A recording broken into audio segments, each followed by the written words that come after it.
새날에 하나님의 말씀으로 여러분의 영이, 여러분의 삶이 소생하고 복되시기를 예수님 이름으로 축복합니다. 30장부터 33장까지는 위로와 소망의 책이라는 별명이 있다 했잖아요. 그 위로와 소망을 이어가십니다.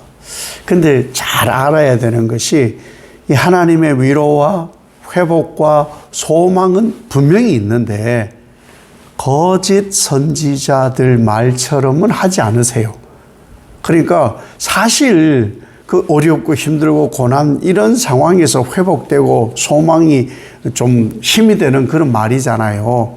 그렇다면 징계가 포로 생활이 70년을 한 7년으로 줄여주면 이게 참 좋은 거 아니에요? 70년보다는 7년이 낫고 고통스러운 것보다는 덜 고통스러운 게 낫잖아요. 그게 훨씬 더 위로와 소망이 되는 거잖아요. 그런데요, 계속되는 하나님 말씀은 여전한 70년 포로예요. 여전해. 그것은 변하지 않아요. 그리고 고통도 있을 거예요. 포로 생활이 고통이 없을 수가 없지요. 그런데 이게 왜 있어야 하느냐라는 거예요. 하나님은 우리의 소원대로 하는 것이 아니라 하나님 뜻대로 하잖아요. 그것이 죄와 악행에 대한 징계거든요. 다 이해해요. 하나님은 마음도 돌이키실 뜻도 있으시고 용서하실 마음도 있으시고 사랑을 베푸실 마음도 있으시고 그러한데 하나님의 공의는 정직하게 내려집니다. 그게 줄어들진 않아요. 야, 이스라엘 백성들이 회개를 하네? 야, 그러면 예수를 굳이 내가 죽이지 않아도 되겠다. 숨만 그냥 꼴딱꼴딱 넘어갈 때쯤 내가 살려주면 되겠다. 그렇게 하시지 않았다는 거예요. 죄의 값은 분명히 치르세요. 왜? 죄와 악행이 너무나 많기 때문에 그 값은 정해져 있다라는 거예요. 이 값은요, 죄의 값은요, 다른 것을 어떻게 대체할 수가 없을 정도예요. 그러니 여기 재밌는 표현 아니에요? 약도 없어요. 상처를 치유하는데 약이 없어요. 약이 없어. 그리고 이 땅에 그 누구로부터 도움도 받을 수가 없어요. 근데 사람들은 자꾸만요, 하나님의 위로가 필요해요. 하나님의 도움이 필요해요.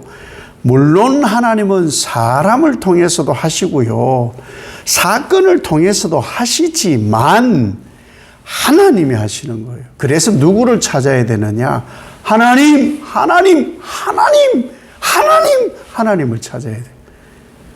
우리는 그러잖아요. 하나님! 누구를 통하여 자꾸 뭘 붙이는데 그거 하지 말자는 거예요.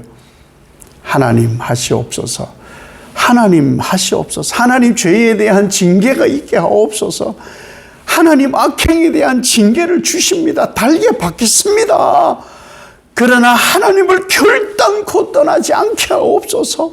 하나님의 이 치유에 나를 완전히 맡기니 찢으시옵소서, 고름을 짜내시옵소서, 꿰매시옵소서. 그렇게 하는 거예요.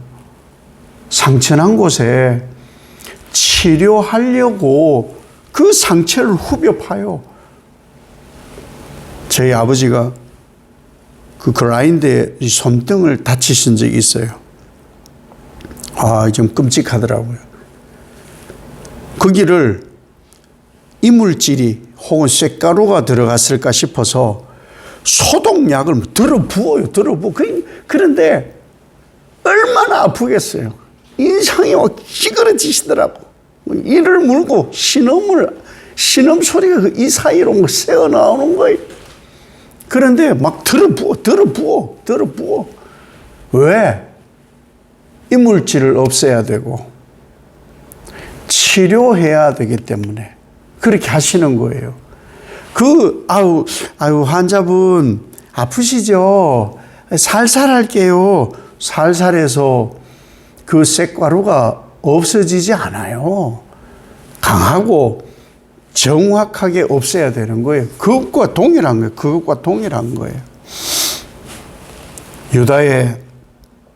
유다가 지금 당하는 이 상처, 고통, 이런 것은요, 재수 진짜 없어서 이번에 그동안 하나님이 잘 참아오시다가 이번에 왜 그러시지? 원수가 진짜 없어. 된통 걸렸네. 그게 아니에요. 하나님 오래 참으심이에요. 하나님은 정말 오래 참아요. 할 얘기가 있어도 진짜 한마디 덜 하시고요. 꾸중하고 한 대 쥐어받고 싶어도 좀 참으시는 거였어요. 그 참으시면 좀 조심해야 되겠다.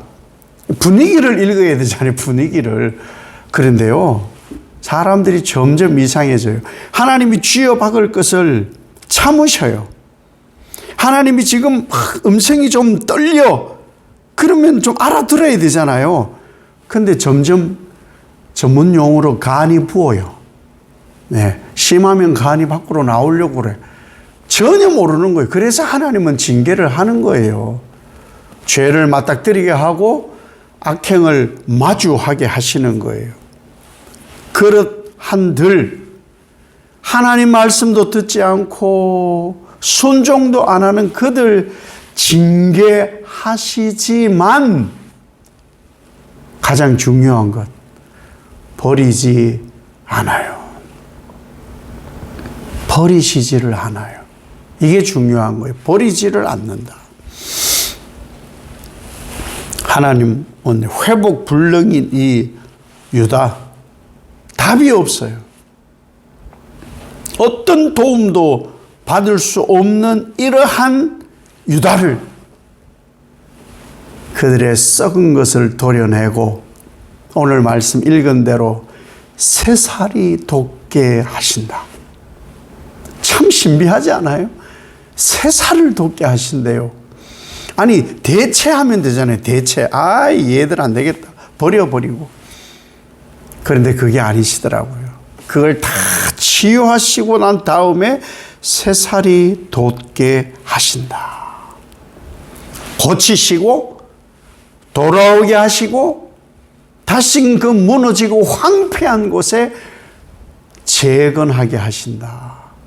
근데 그렇게 하시려고 유다 찝쩍거렸던 애들도, 유다를 삼켰던 애들 다 멸망시키고 이 유다 근처에 오지 못하게 하는 거예요.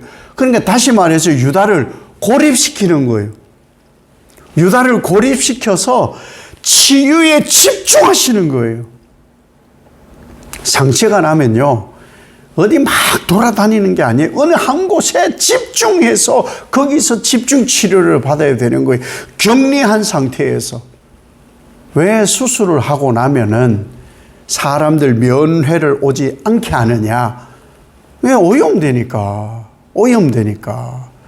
상처받은 사람들 여러 말 하면 안 돼요. 여러 사람에게 나 이런 일이 있어서 그 입 떠들면 안 돼요. 왜? 위로 아무도 하지 못합니다. 고립이 필요해요. 고립. 왜 상처를 붕대로 감아둡니까? 외부와의 접촉을 끊고 새살이 돋게 하려고. 그러면서 새살 돋게 하려고 뭐합니까? 항생제를 주입하고 아플까 봐 진통제도 주고 그런 거 아니에요. 그 일을 하나님이 이 유다에 하고 계시는 거예요. 그 과정 속에 하나님은 또 가만히 계시느냐? 그렇지 않아요. 거리의 웃음소리, 아기의 웃음소리, 여인의 웃음소리, 잔치하는 소리가 다 끊어졌었잖아요. 그런데 그 끊어진 웃음소리, 찬송의 소리, 기뻐하는 소리, 즐거워하는 소리를 하나님은 회복시키신다. 그리고 본성의 약속을 하나님이 주십니다. 이 회복의 은혜는 어떻게 오느냐? 죄에 대한 징계, 죄값을 치른 후에 옵니다. 이것을 자꾸만 잊어요. 좀 힘든 일이다, 어려운 일이 닥쳤다. 하나님이 회복하고 계시는 거예요. 그 기간은 뭔가 단절되어 있는 듯한 그때는 하나님이 치유해요. 사람이 뭘 그냥 하는 게 아니에요. 사람이 뭘 해도 그게 되는 것이 아니에요. 하나님의 치유의 시간이 있고 기간이 있고 때가 있는 거예요. 사람이 뭘 한다고 하고 뭐 어떻고 하나님이 해요. 그 하나님이 해야 할 자리에 자꾸 뭔가를 집어넣지 말아야 된다. 왜? 그 회복의 자리에 하나님께서 새로운 지도자를 세워요. 물론 이 가까운 일에 일어날 일이 뭐냐? 스룹바벨 같은 지도자일 것이고 느헤미야 같은 그런 지도자이겠지요.